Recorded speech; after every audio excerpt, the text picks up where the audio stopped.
explique qu'il se baladait ce jour-là dans Perpignan, c'était un soir. Le temps n'est pas vraiment clément, il fait quelques gouttes. Il rentre à son hôtel. Mokhtaria Chaïb, elle rentre chez elle, cité universitaire.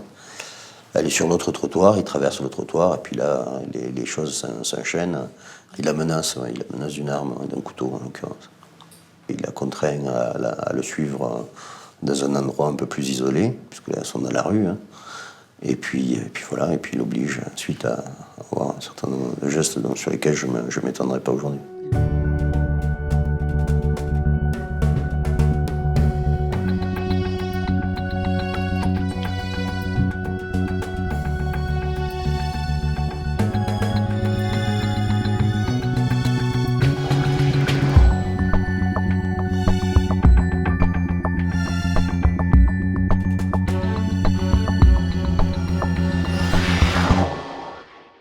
On voit que le meurtrier a pris soin qu'il n'y ait plus aucune trace qui permette de l'identifier. Il y a la psychose qui se crée. Il y avait des similitudes qui permettaient de penser qu'il y avait un criminel unique. Je repense à ces corps et là je me dis c'est Tatiana qui a subi le même sort. On touche enfin du doigt la solution. Tout le monde s'est posé la question, est-ce que nous avions arrêté le tueur en série de la gare de Perpignan ? Ce monsieur a énormément de chance. Je dis ce monsieur, je dis pas ce monstre. Puis j'attends qu'il crève.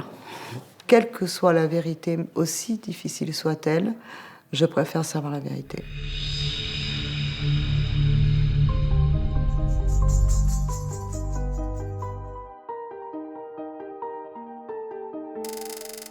Tatiana, Mokhtaria, Marie-Hélène et Fatima.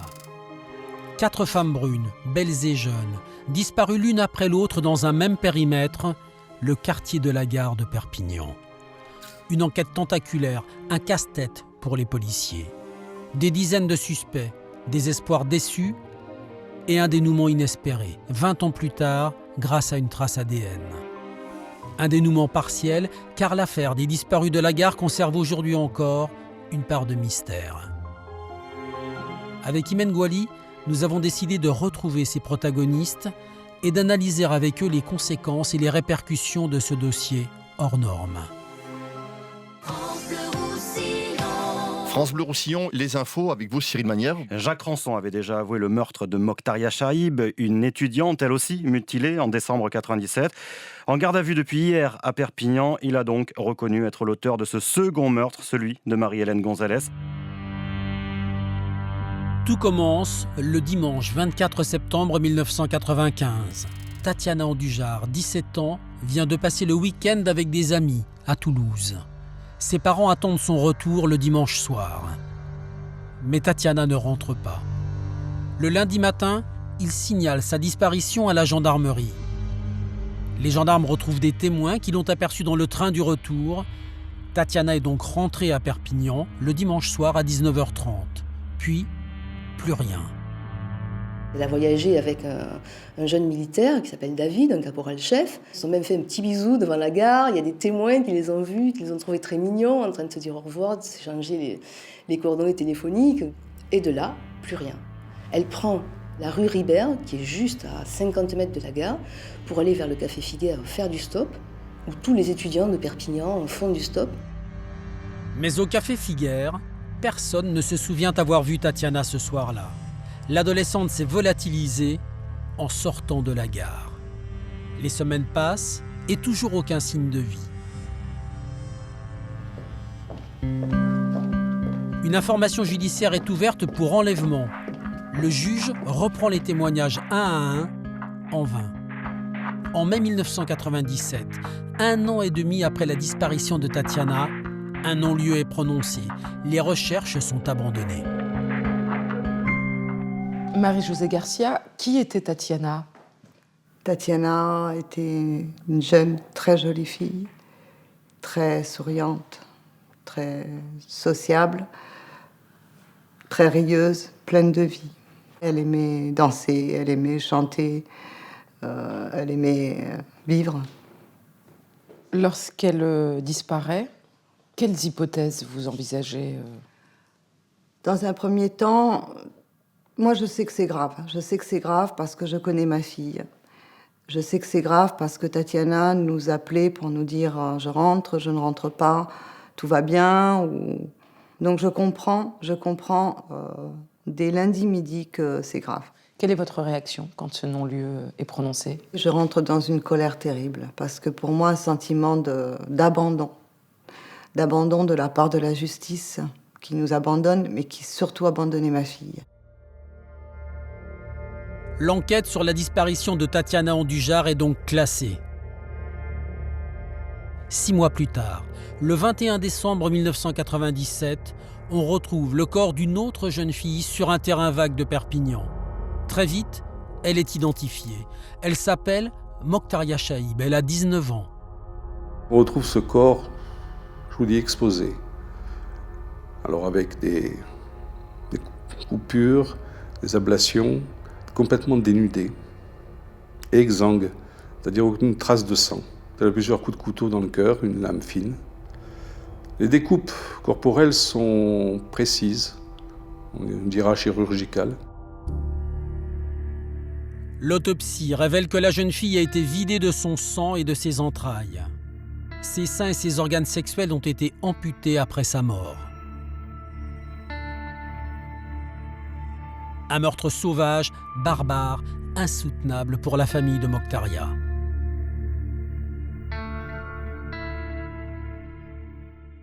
Mohamed Chaïb, vous avez une idée de qui a pu lui faire ça? Non, jamais dans la vie. Non. C'est un inhumain, un monstre. Ouais. Votre famille, vous, comment vous réagissez? Vous comprenez? Vu que j'étais jeune, à l'époque j'avais 12 ans. Si je vous dis à l'âge de 12 ans comment on réagit à ça, on n'a pas les mots. On n'a pas les mots. On sait que c'est grave. On sait que ça bouleverse une famille. On sait que ça va changer la vie d'une famille. Et votre sœur, Mokhtaria, qu'est-ce que vous pouvez nous dire d'elle? C'était une très belle femme. Très belle femme, très gentille. Et voilà, elle avait la vie devant elle.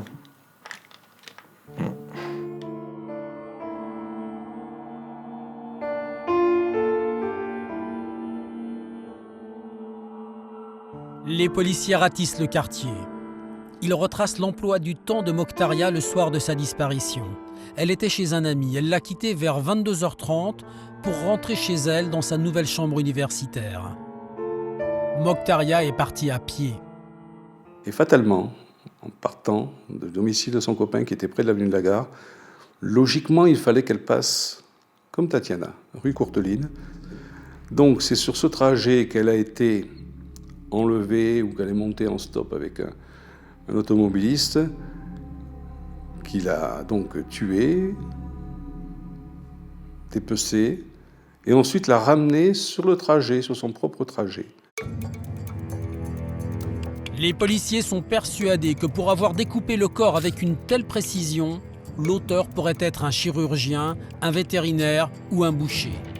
Très vite, un homme attire leur attention. Il habite à 200 mètres du terrain vague. C'est un médecin péruvien, il s'appelle Andrés Palomino Barrios. L'homme de 49 ans est interne à l'hôpital de Perpignan. Il a écumé tous les centres hospitaliers de l'Hexagone. À chaque fois, il a été mis à la porte pour incompétence. Palomino Barrios a déjà eu affaire à la justice. Il est connu pour des vols et des escroqueries. C'est un beau suspect. Après 15 jours de surveillance, le 22 janvier 1998, la police l'interpelle, fouille son studio et découvre des traces de sang. Bingo dès le départ, parce que les traces de sang, elles sont visibles, on dirait même elles sont parlantes. Il y en a sur les murs, il y en a sur des vêtements, il y en a dans l'évier, il y en a partout. Du sang partout, mais aussi des scalpels et du matériel chirurgical. Palomino Barrios est aussitôt placé en garde à vue. Il nie toute implication et explique qu'il était en Espagne au moment des faits. Un alibi qui ne convainc pas les policiers. Ils ont beau chercher des preuves pour confondre le Péruvien, ils ne trouvent rien. Les premiers prélèvements qui reviennent, le sang, ah oui, c'est effectivement du sang, mais c'est du sang de poulet.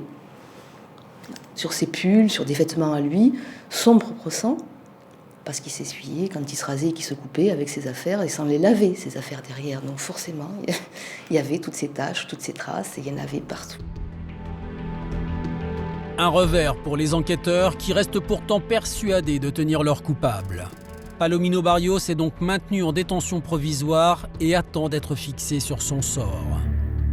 2 ans et demi après Tatiana Andujar et 6 mois après la découverte du corps de Mokhtaria Chaïb, une 3e jeune fille disparaît. Elle s'appelle Marie-Hélène Gonzalez. Elle a 22 ans.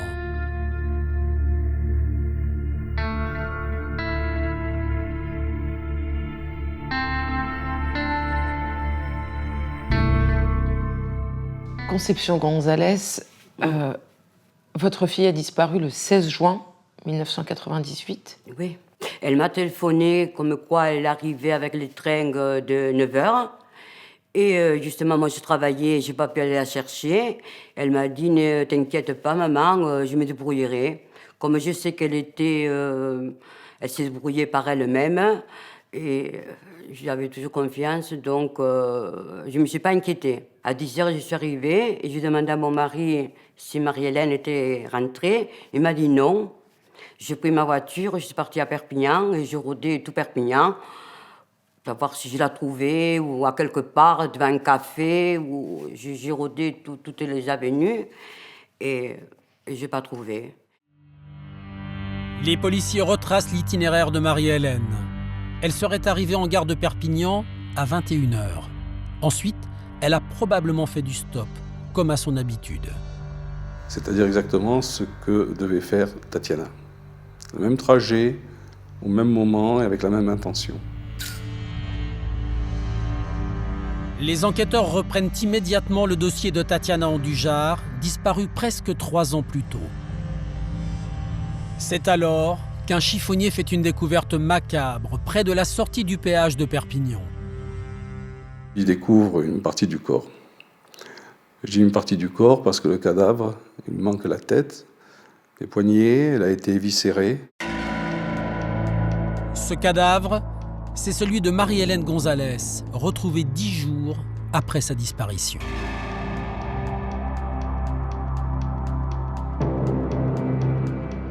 Au début, je n'en revenais pas. Je dis, c'est pas possible. Je dis, c'est pas possible que ce soit elle. Il y avait la colère et tout qui montait. Je ne le croyais pas. Je ne croyais pas à mes yeux. Vous avez pu la voir? Non. On m'a dit qu'il ne fallait pas que je la voie parce qu'elle était décapitée, et, les mains tranchées, elle était toute... je ne pouvais pas la voir. Vous n'avez pas pu lui dire au revoir? Non.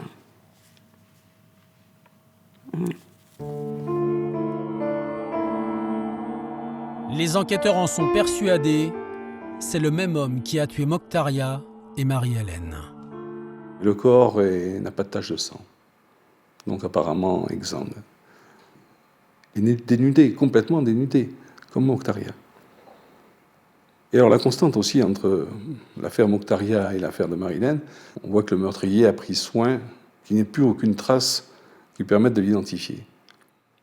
Trop de coïncidences, on n'aime pas beaucoup la coïncidence à la police. Si c'est le même individu qui a commis les 2 crimes, alors ça ne peut pas être Palomino Barrios. Il était en détention provisoire au moment du meurtre de Marie-Hélène. Le Péruvien est donc remis en liberté. Marie-Hélène est la 3e jeune fille à disparaître dans le quartier de la Gare. La seconde à être assassinée dans les mêmes conditions. À Perpignan, l'angoisse s'installe. Il y a la psychose qui se crée. Les gens à la gare n'osent plus sortir. Alors que c'est l'endroit où le plus vivant peut-être de Perpignan jusqu'à présent, là c'est terminé, c'est fini. Et surtout si on est une jeune fille brune avec des cheveux longs, un peu sportive et jolie. La police judiciaire est sur les dents. Tous les immeubles proches de la gare sont fouillés. Tous les habitants, tous les commerçants sont interrogés. Le parvis de la gare est surveillé 24 heures sur 24. On a également fait une chasse à l'homme, une chasse aux détraqués sexuels de la région, mais comme rarement ça a été fait. tous les commissariats et les gendarmeries de la région nous indiquaient toute information dès qu'un fait à caractère sexuel était commis. Rien jusqu'au 9 février 2001. Ce jour-là, Fatima Hidraou ne rentre pas du travail. Elle se volatilise à Perpignan, dans le quartier de la Gare. De suite, on est allé au commissariat. Alors, j'avais pris une photo avec moi et là, dès qu'ils ont vu la photo, là par contre, le commissaire ne m'a pas caché qu'il avait peut-être une inquiétude par rapport justement à la ressemblance avec les autres filles qui avaient disparu. Là, ça a été le coup de massue. Parce que notre première pensée, c'est de dire, ça y est, le tueur de la Gare a de nouveau frappé. Depuis 1995, Fatima est la 4e jeune fille brune qui disparaît au même endroit à la nuit tombée. Cette fois, la chance va sourire aux enquêteurs. Grâce à un témoignage capital, les policiers identifient rapidement une voiture, puis un suspect. Il s'appelle Marc Delpech, il a 34 ans, marié, père de famille. Il est le patron du San Diego, un bar de jeunes à Perpignan. Entendu par les policiers, l'homme passe rapidement aux aveux. Marc Delpech raconte qu'il a connu Fatima à la caisse du magasin où elle travaillait. Elle serait devenue sa maîtresse. Le soir du 9 février 2001, il aurait pris Fatima en voiture et une dispute aurait éclaté entre eux. Il me dit, j'ai perdu complètement les pédales, je ne sais plus ce qui s'est passé. Elle criait, je l'ai étranglée. Je l'ai étranglée. Et très rapidement, j'ai pris conscience qu'elle était morte. Et là, il me fallait organiser quelque chose. Marc Delpech explique s'être débarrassé du corps de Fatima au large du Cap Béar, à une quarantaine de kilomètres de Perpignan. Il l'a transportée tout seul, à la nage en pleine nuit. Une version que les policiers ont bien du mal à croire. La suite va leur donner raison. Le 13 mars 2001, le cadavre de Fatima Hidraou est découvert à moitié enterré au bord de l'étang de Canet en Roussillon, à 500 mètres seulement du domicile de Marc Delpech. Tout le monde s'est posé la question, est-ce que nous avions arrêté le tueur en série de la gare de Perpignan? Difficile, certains magistrats, certains policiers pensaient que non, d'autres que oui. Parce qu'il y a des différences, notables, fondamentales, entre le traitement surtout des cadavres. Mokhtaria, elle est exposée avec des découpes corporelles précises et nettes. Marie-Hélène est dissimulée sous des détritus, avec des découpes grossières. Fatima est enterrée, sans ablation, sans découpe. Des modes opératoires différents. Voilà qui laisse les enquêteurs perplexes. Tout comme les déclarations ambiguës de Marc Delpech. Il a toujours laissé planer un doute sur d'autres faits qu'il aurait pu commettre. Il y a eu des courriers très énigmatiques où il disait qu'il allait être amené à avouer d'autres choses pour rester en prison et pour ne plus faire de mal. Son codétenu qui nous avait révélé que Marc Delpech lui aurait dit un soir qu'il se sentait pourchassé ou persécuté par 3 femmes. De sérieux doutes, mais aucune preuve formelle. Les enquêteurs perquisitionnent le domicile de Marc Delpech et font une surprenante découverte dans son ordinateur. Une ébauche de roman. Il écrit un petit texte de quelques lignes, une quinzaine de lignes, qui s'appelle Tatiana, et qui raconte la rencontre entre une jeune femme qui fait du stop sur la route de Thuir, à la descente d'un train, et qui va rencontrer un éventreur, je crois, un criminel. Le héros parlait à la première personne. En substance, il racontait qu'il descendait l'avenue de la Gare en voiture, il prenait à droite la rue Courteline, il apercevait sur le trottoir une jeune fille en train de marcher. Un coup d'œil devant, un coup d'œil dans le rétro, personne, pas de témoin. Je m'arrête, la jeune fille se penche à ma portière, je lui demande si elle veut que je l'amène quelque part, elle accepte avec un grand sourire. Je démarre et je continue. Et le chapitre s'arrête quand l'homme prend la route de Thuir avec Tatiana à ses côtés. Je dois reconnaître que c'est troublant et je pense que s'il y a eu un meurtrier dans l'affaire Tatiana, il a agi de cette façon.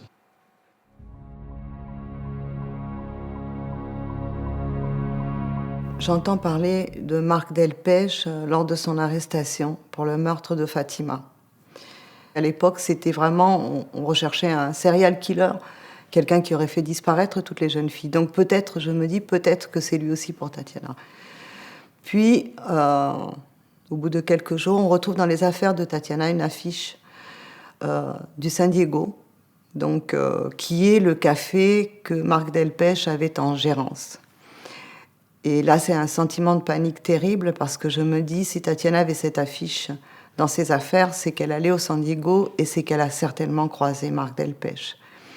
Un sentiment terrible déjà de peur, et puis de dire comment va-t-on faire pour montrer qu'il a rencontré Tatiana, qu'il a croisé Tatiana, que c'est peut-être lui qui l'a fait disparaître. Pourquoi ce sentiment de peur ?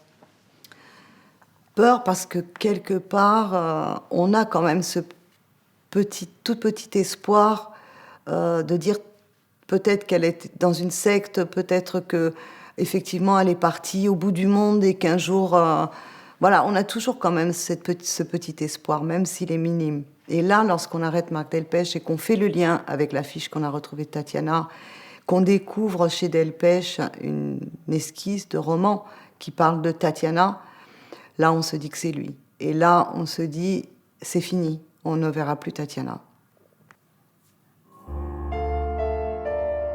Malgré de fortes présomptions, impossible de confondre Marc Delpech pour la disparition de Tatiana et pour les meurtres de Mokhtaria et Marie-Hélène. Un des juges d'instruction qui avait repris le dossier à la fin, le juge Boyer, lui a passé des mois et des jours et des nuits à la recherche d'un sanctuaire, ce qu'il appelait le sanctuaire de Delpech, persuadé que Delpech avait un endroit où il avait gardé et conservé tous ces objets et qu'il allait s'y recueillir. Des recherches qui restent vaines. Marc Delpech est finalement renvoyé devant les assises uniquement pour le meurtre de Fatima.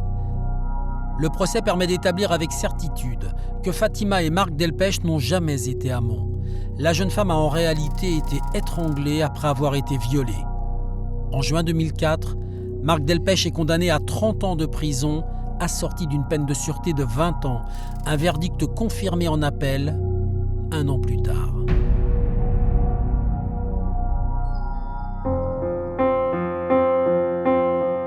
Le mystère des disparitions de la gare reste entier.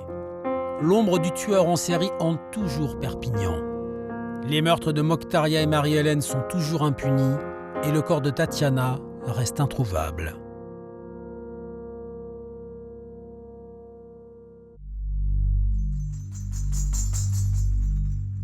Aujourd'hui à Perpignan, personne n'oublie le dossier des disparus de la gare. Les journalistes continuent à faire vivre l'affaire et les enquêteurs ne lâchent rien.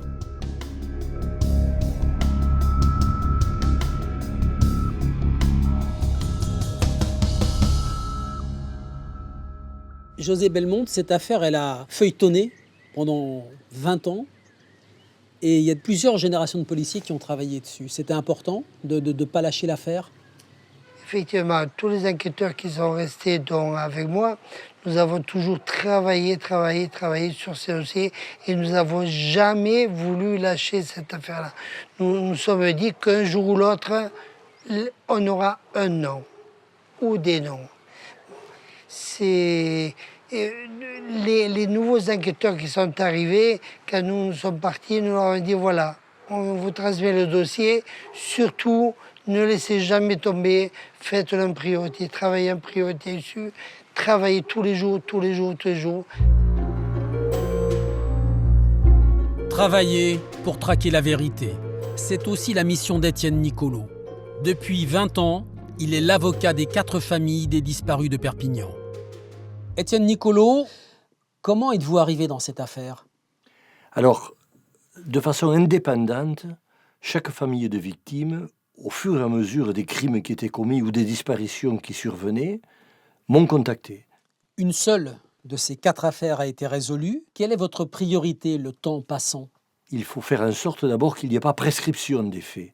Donc il faut que j'alerte régulièrement les juges d'instruction pour leur demander d'entendre les familles, qu'il y ait donc des actes qui permettent une interruption de la prescription. Il faut savoir qu'intelligemment, et la police et les magistrats ont fait en sorte qu'il y ait toujours 4 dossiers, et pas un dossier dans lequel on aurait cherché un assassin unique. L'avantage aussi, c'est que ces 4 dossiers étaient confiés aux mêmes juges d'instruction, même quand ils se sont succédés, et aux mêmes enquêteurs. En sorte que les enquêteurs, les magistrats et les parties civiles, ce qui était mon cas, avaient une vision globale des disparitions, même si on cherchait dans chaque dossier en particulier. Une veille juridique attentive qui permet aux enquêteurs d'exploiter tous les éléments nouveaux. C'est ainsi que le 9 mars 2006, plus de 20 ans après la disparition de Tatiana, s'ouvre une piste inédite. On découvre dans un chemin peu fréquenté, au Boulou, donc à peu près une vingtaine de kilomètres de Perpignan, un crâne. Ce crâne est celui d'une adolescente. Il a été exposé à l'air libre environ une dizaine d'années et la calotte de la boîte crânienne est découpée. Et évidemment, les policiers se disent que ça pourrait être le crâne de Tatiana. Marie-Josée Garcia, comment apprenez-vous la découverte de ce crâne? J'apprends la découverte du crâne au Boulou par la radio. Et c'est terrible. C'est terrible parce que là, j'entends un crâne vieux d'une dizaine d'années qui appartiendrait à une jeune femme. Et là, je me dis, c'est Tatiana. C'est une partie de Tatiana. Donc c'est terrible parce que là, je repense à Mokhtaria, je repense à Marie-Hélène, je repense à ses corps, et là, je me dis, c'est Tatiana qui a subi le même sort, et voilà. Il a fallu attendre beaucoup de mois, très longs, interminables, pour arriver à savoir si ce crâne appartenait à Tatiana. L'ADN n'étant pas exploitable, vu le séjour qu'il avait fait à l'extérieur, c'était encore plus difficile de savoir si c'était elle ou pas. Après, d'après la dentition et d'après différents faciès, en fait, la police judiciaire m'a dit que ça ne pouvait pas correspondre à Tatiana. C'est un soulagement, Oui, c'est un soulagement terrible parce que moi, j'ai très très peur que ma fille ait souffert, j'ai très peur qu'elle ait subi le même sort que Mokhtaria et que Marie-Hélène. C'est un soulagement et en même temps, on se dit, on repart à zéro.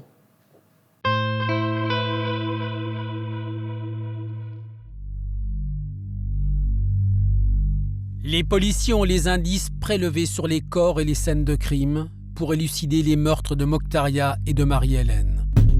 En 2012, les progrès des expertises ADN et la réforme des textes de loi permettent enfin l'exploitation de ces scellés. Les enquêteurs décident de s'orienter sur des scellés qui n'ont pas été analysés encore. Donc ils vont faire un tri, une sélection de 34 scellés qui vont être envoyés au laboratoire Biomis à Lyon pour faire des expertises sur lesquelles on compte vraiment, parce que c'est vraiment les expertises de la dernière chance. En octobre 2013, les résultats tombent. L'acharnement des policiers est enfin récompensé. On a 2 profils ADN masculins distincts qui proviennent l'un des restes découverts sur la scène de crime de Marie-Hélène Gonzalez et l'autre de traces laissées sur la chaussure de Mokhtaria Chaïb. Pour les familles, l'espoir est énorme. Elles ont désormais un élément tangible. Cet ADN qu'on retrouve, ça vous donne de l'espoir? Oui, parce qu'on n'a jamais baissé les bras et puis on avait confiance à la justice. Et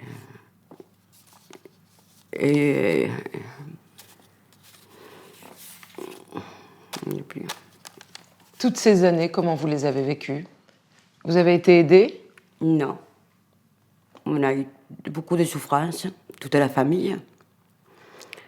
J'ai 3 enfants et tout le monde a souffert. Et on a vécu dans la souffrance. et de pouvoir un jour savoir, connaître au moins la vérité. Les policiers comparent ces empreintes génétiques au profil de la quinzaine de suspects apparus au cours de l'enquête. Parmi eux, Palomino Barrios, le médecin péruvien. Dans son cas, seul l'ADN peut faire jaillir la vérité puisqu'il est mort en juin 2012. Cet homme a été retrouvé mort en Espagne, a été étranglé. On ne sait toujours pas à l'heure qu'il est qui est son assassin et ce qui s'est passé. Autre suspect que l'ADN pourrait bien confondre, Marc Delpech. Condamné pour le meurtre de Fatima Hidraou, il n'a jamais été poursuivi pour les autres crimes. Est-il passé entre les mailles du filet? Des comparaisons génétiques sont opérées. Tous les rapprochements sont négatifs. Aucun ADN ne correspond avec les suspects. Palomino Barrios et Marc Delpech sont mis hors de cause. Donc, évidemment, à ce moment-là, on passe à l'étape suivante, qui est de comparer ce profil génétique avec le fichier national des empreintes ADN. L'ADN retrouvé sur les scellés de Marie-Hélène est inexploitable. Il est trop dégradé. Reste celui retrouvé sur la chaussure de Mokhtaria. Et là, c'est le coup de théâtre. D'un coup, ça match.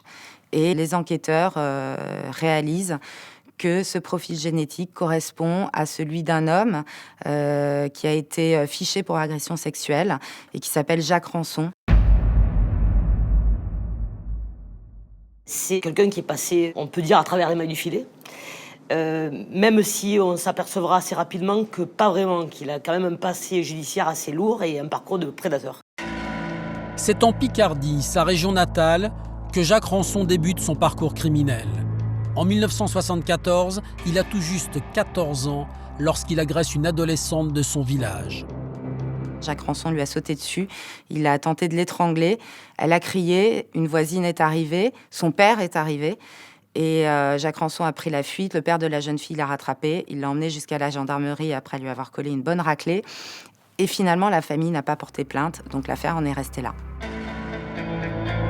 La première plainte contre Jacques Rançon remonte à juin 1992.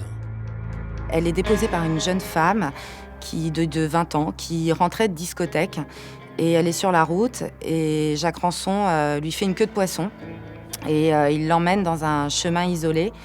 Là, il la menace avec un couteau, il la viole, il la dépouille de tous ses biens, de son argent et il la laisse partir. Et cette jeune femme va déposer donc la première plainte. Jacques Rançon, suite à ça, sera incarcéré immédiatement. Et il sera ensuite, en juin 1994, condamné par la cour d'assises d'Amiens à 8 ans de réclusion criminelle.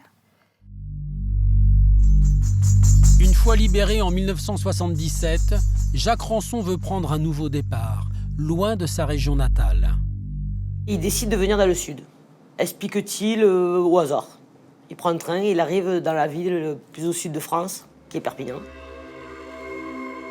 Il loge dans un hôtel près de la gare de Perpignan, qui est une zone un peu interlope, puisqu'on est quand même la dernière grosse gare avant la frontière espagnole, et sur la route de Barcelone, donc on a beaucoup de marginaux. Il vit d'expédients, il vit de petits boulots, il est cariste magasinier, il travaille à Saint-Charles. Il va beaucoup sur Facebook pour occuper son temps libre, il entre en contact avec des jeunes filles via des chats, etc. En 2005, il rencontre Lolita, une jeune fille de 16 ans et demi. Il en a 44. Le couple s'installe, a 2 enfants, une vie rangée, mais l'idylle ne dure pas. Il semble qu'il soit violent, qu'il la frappe. Et donc, au bout de 7 ans de relation, cette jeune femme décide de le quitter. Et il le vit très très mal et il se met à la harceler. Jusqu'au moment où il va manquer de la tuer. Il va tenter de la tuer, elle va sauter par-dessus le parapet d'une route pour s'enfuir et elle lui échappe de justesse. Lolita décide de porter plainte et Jacques Rançon est condamné à 1 an de prison. C'est à cette occasion que les policiers prélèvent son ADN et que son profil génétique est versé au FNAEG, le fichier national automatisé des empreintes génétiques. Une opération décisive puisqu'elle le confondra quelques mois plus tard pour le meurtre de Mokhtaria Chaïb. Avec son parcours, en plus de l'ADN, Jacques Rançon est le suspect idéal. Le 14 octobre 2014, il est placé en garde à vue. Xavier Capelet, vous êtes l'avocat de Jacques Rançon. Qu'est-ce qu'il vous dit quand vous le voyez en garde à vue? Lui, il m'indique qu'à ce stade-là, il ignore tout de cette affaire, qu'il n'est pas au courant. Donc ça ne lui évoque rien. Non.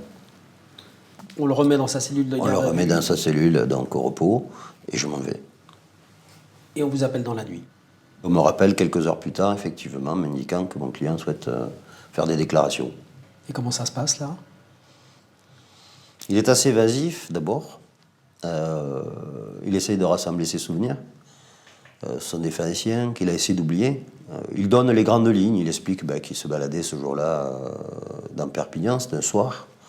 Le temps n'est pas vraiment clément. Il fait quelques gouttes. Il rentre à son hôtel. Mokhtaria Chaïb, elle rentre chez elle, cité universitaire. Elle est sur l'autre trottoir, il traverse le trottoir, et puis là, les choses s'enchaînent. Il la menace d'une arme, d'un couteau en l'occurrence. Il la contraint à le suivre dans un endroit un peu plus isolé, puisque là, elles sont dans la rue. Et puis voilà, et puis il l'oblige ensuite à avoir un certain nombre de gestes sur lesquels je ne m'étendrai pas aujourd'hui. Il le donne le motif aussi? Pas vraiment. Il explique que c'est un peu l'effet du hasard. Il rencontre cette jeune fille un soir alors qu'il se balade en ville, et puis voilà, et puis elle a la malchance que ça tombe sur elle, finalement. Là, à ce moment-là, il parle de pulsion. Il n'explique pas vraiment son geste. Il a du mal à expliquer ce qui se passe à ce moment-là, parce qu'il a ce genre de comportement. On sent qu'il se passe quelque chose de fort. Oui, tout à fait. C'est très fort, parce que c'est 17 ans d'enquête qui trouvent d'une certaine façon une conclusion en ce moment-là. Des aveux glaçants. 17 ans après les faits, le meurtre de Mokhtaria Chaïb est enfin élucidé. Mais pour la disparition de Tatiana Andujar et le meurtre de Marie-Hélène Gonzalez, Jacques Rançon est formel, il n'a rien fait. Le 16 octobre 2014, il est mis en examen pour assassinat et placé en détention provisoire.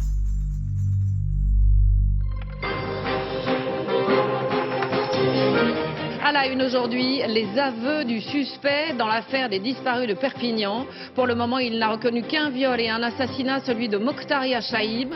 On en sait beaucoup plus sur la personnalité de cet homme et sur ses précédentes condamnations. Mohamed Chaïb, comment avez-vous appris ce qui est arrivé à votre sœur? Par la télévision. Par la télévision, et après j'ai appelé de suite mon avocat qui m'a bien confirmé qu'ils avaient un suspect. Qu'est-ce que vous ressentez quand vous voyez ce visage, cet homme?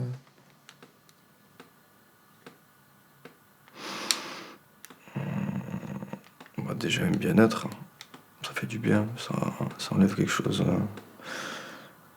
Une boule dans l'estomac, ça enlève quelque chose dans le cœur aussi, un gros poids. Et ça fait du bien aux yeux parce qu'il y a un visage qui se met enfin. C'est quelque chose que vous attendez pas de toute façon. Et puis en fait vous vivez avec ce mal que vous vous rendez plus compte, quoi. Et le jour où c'est vrai que vous savez que c'est lui, c'est une nouvelle vie qui commence en gros. C'est un nouveau démarrage. Parce que c'est quelque chose de lourd, quoi. Un boulet que vous portiez en vous, quoi. Que vous vous rendiez même plus compte, quoi. Même sur une cellule psychologique, tout ça, personne ne peut vous l'enlever. Je pense qu'il n'y a que cette étape-là qui peut vous permettre de rebondir et d'être soulagé, quoi. Vos parents, pendant toutes ces années, comment ils vont? Et vous, comment vous avez vécu l'attente de ne pas savoir?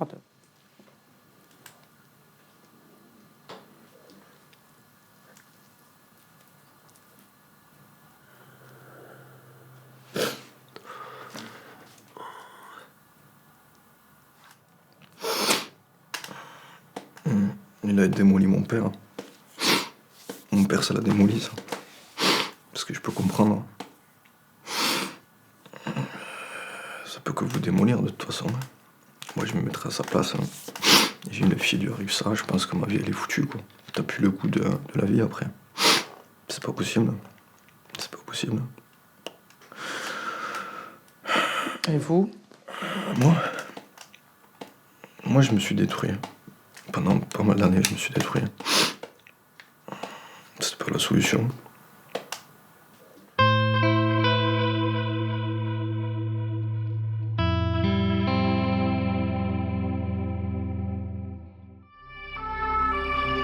L'arrestation de Jacques Rançon est très largement commentée.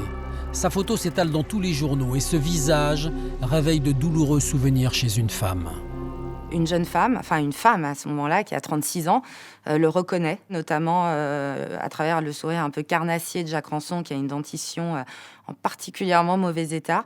Ça l'avait frappé à l'époque, reconnaît l'homme qui l'a agressé dans un hall d'immeuble, avenue de la Gare, donc à côté de la gare à Perpignan. C'était en mars 1998. Cette jeune femme rendait visite à sa mère. Arrivée devant l'interphone, elle est tombée nez à nez avec un homme complètement ivre, Jacques Rançon. Il lui a parlé, il lui a dit que c'était son anniversaire, etc. Et d'un seul coup, il a sorti un couteau et il l'a poignardée. Et il s'est acharné sur elle, il a continué à la poignarder alors qu'elle était au sol. Bien évidemment, elle a hurlé, les voisins sont arrivés, il a pris la fuite. La jeune femme restera 3 semaines à l'hôpital. L'affaire sera rapidement classée et son agresseur jamais inquiété. Malheureusement, cette affaire-là, nous n'avions pas été mis au courant. Et ça, c'est vraiment dommage. Si vous aviez été mis au courant, vous auriez fonctionné autrement? Ah, si on avait été mis au courant pour cette affaire, justement, de cette femme agressée, de suite, on aurait repris Jacques Rançon. Et à ce moment-là, je pense qu'on ne l'aurait pas lâché du tout, cet individu. Les enquêteurs n'ont pas fait le lien avec le meurtre de Mokhtaria. À cette époque, ils pensaient tenir le tueur, le fameux médecin péruvien Palomino Barrios. Voilà pourquoi Jacques Rançon a pu continuer à vivre normalement. C'est assez incroyable de penser qu'il a pu, après ça, rentrer chez lui à quelques pas. Le lendemain, le quartier était verrouillé par les policiers. Et lui était là, à quelques fenêtres de là, il voyait les policiers de sa fenêtre. La liste des victimes de Jacques Rançon ne s'arrête pas là. Une autre jeune femme se manifeste auprès des policiers. Elle lui a miraculeusement échappé. C'était en septembre 1997, 2 mois avant le meurtre de Mokhtaria. Jacques Rançon venait de poser ses valises à Perpignan. Alertés, les enquêteurs reprennent les dossiers et procèdent à des vérifications. L'étau se resserre. Là, en prison, il est extrêmement isolé, il est coupé de sa famille, son fils ne vient plus le voir, ses ex-femmes ne viennent plus le voir, donc il est seul. Apparemment, il entend des voix du fond de sa cellule, il est en prison à Béziers. Et donc, à ce moment-là, les enquêteurs se disent que c'est peut-être le moment de le faire craquer, donc ils le mettent de nouveau en garde à vue. Devant les policiers, Jacques Rançon reconnaît cette nouvelle agression. Mais il ne s'arrête pas là. Il avoue spontanément le meurtre de Marie-Hélène Gonzalez. Il reconnaît rapidement, très rapidement, tout de suite. Même mode opératoire, c'est la même chose encore? C'est un peu différent, puisque là, il a pris un stop. C'est très, très près de chez lui, là, encore une fois, qu'il la pris en charge dans sa voiture, au départ pour la ramener. Et assez rapidement, je pense que dès l'instant où il l'a effectivement prise en charge, je pense que l'idée de l'agresser lui vient assez vite. Et à quel moment il la tue? Dans les minutes qui ont suivi, puisqu'il l'amène dans un endroit un peu isolé, hein, à l'extérieur de Perpignan. Et puis là, il l'agresse, il la tue, et ensuite on sait qu'il a effectivement décapité et qu'il lui a coupé les mains. D'après ses explications, pour effacer ses traces. Il les viscère, pourquoi? Pour accélérer, je suppose, la décomposition du corps.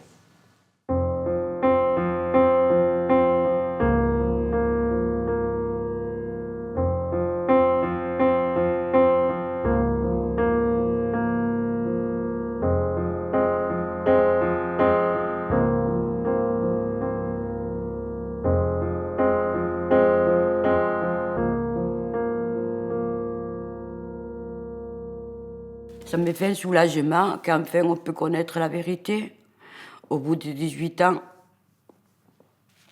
Qu'est-ce que vous attendez aujourd'hui Aujourd'hui, qu'est-ce que j'attends?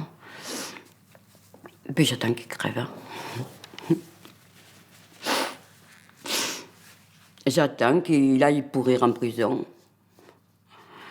et qu'il ne recommencera plus à faire du mal à aucune fille. Il a détruit la vie de ma fille et aussi la nôtre. Il a détruit notre vie et celle de ses frères.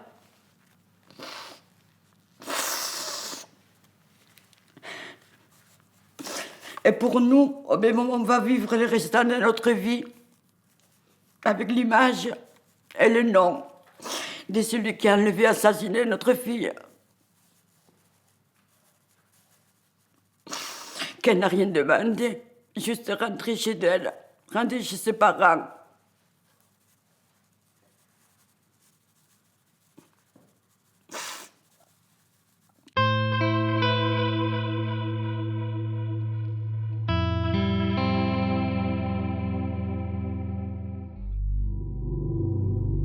Rançon a-t-il fait d'autres victimes?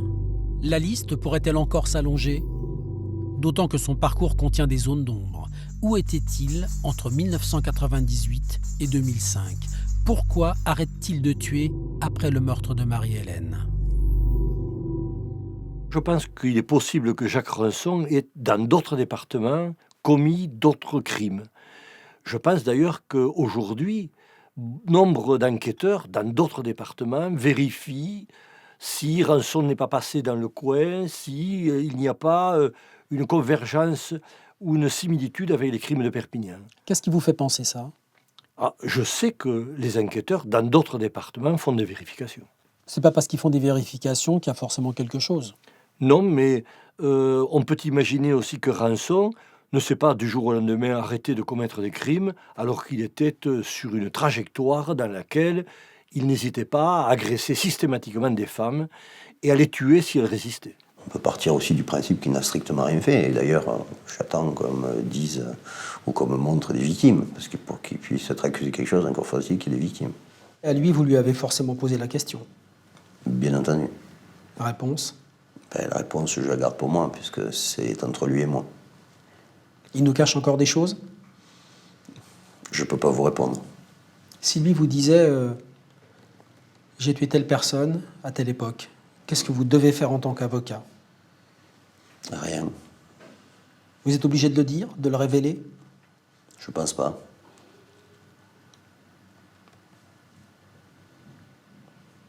S'il le faisait, vous le diriez?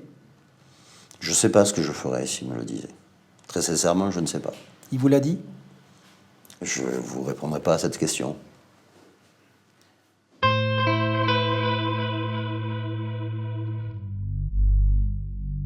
Le procès de Jacques Rançon pourra permettre de lever ses doutes. Il devrait intervenir à la fin de l'année 2016. Si les meurtres de Mokhtaria et de Marie-Hélène semblent résolus, la disparition de Tatiana Andujar reste un mystère. Il est aujourd'hui avéré que Jacques Rançon était en prison à Amiens lorsque la jeune fille de 17 ans a disparu en septembre 1995. Le dernier mystère de l'affaire des disparus de Perpignan a un nom, c'est Tatiana Andujar. Où est-ce qu'on en est de ce dossier? Alors, j'ai autant d'espoir aujourd'hui que l'on découvre celui qui a fait disparaître Tatiana Andujar et qui l'a probablement tuée. J'ai autant d'espoir que l'espoir que j'avais que l'on découvre les assassins de Marie-Hélène et de Mokhtaria. Pourquoi? Parce que on a aujourd'hui déblayé le terrain. Les enquêteurs n'ont plus à chercher le responsable de 3 crimes. Ils n'ont plus à chercher que le responsable d'une disparition. Mais c'est le dossier dans lequel ils ont le moins d'éléments, on n'a pas de corps. On n'a pas de corps, mais il y a toujours eu des pistes qui ont été explorées, qui ont été abandonnées, parce que peut-être aussi, et c'est ce qui me donne de l'espoir, on les rattachait aux autres meurtres. Aujourd'hui, on va les reprendre, toutes ces pistes, enfin les enquêteurs vont les reprendre, en cherchant chaque fois à aller plus loin. Et je pense qu'on peut imaginer qu'un jour, on découvrira ce qui s'est passé avec Tatiana.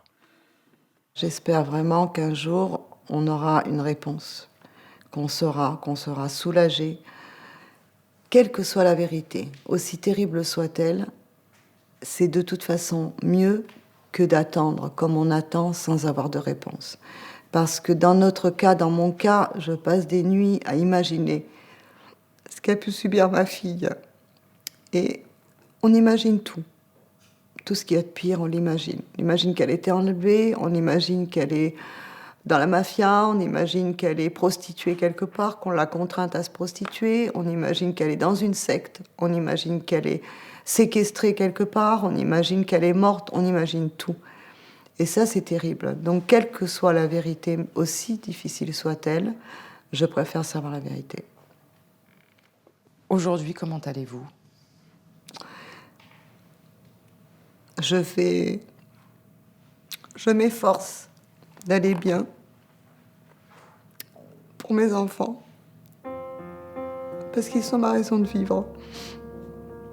Mais c'est très compliqué. Il y a des jours où je vais bien, je travaille, j'ai une vie sociale, j'ai des amis, mais c'est très compliqué. Et si je dois faire un bilan, je dirais que je vais très mal.